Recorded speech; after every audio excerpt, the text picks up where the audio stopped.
Back here in Washington, Kevin McCarthy is fighting to keep his job as fellow Republicans threaten to remove him as Speaker of the House. The threat comes after McCarthy worked with Democrats to avoid a government shutdown. CBS's Scott MacFarlane reports the last-minute deal is only good for 45 days. 48 hours after a shutdown that would have stripped the paychecks of millions of federal workers. The motion to reconsider is laid on the table. House Speaker Kevin McCarthy risks being stripped of his job.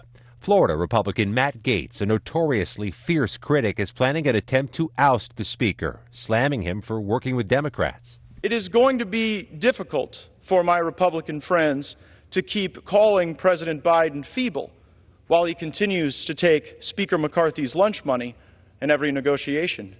Despite being pressed by CBS News, Democratic leaders haven't said if they'd join the effort to target McCarthy. If they did, only a handful of his Republican colleagues need to vote against McCarthy to put him in danger.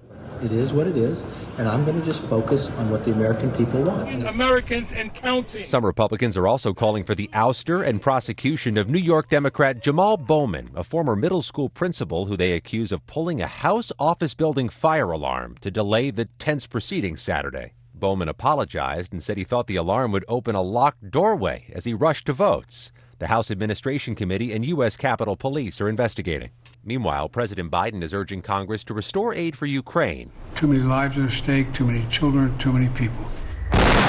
Which was cut this weekend to appease some conservative Republicans who think taxpayers have spent enough. Is there any risk in waiting to provide that aid?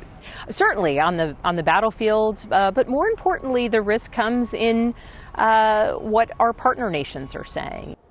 The Republicans seeking to oust McCarthy accuse him of cutting a secret side deal with the White House guaranteeing Ukraine funding. McCarthy denied it tonight. The president, despite referencing it yesterday, didn't address shouted questions from reporters about it late today at the White House, Nora. Scott MacFarlane, thank you.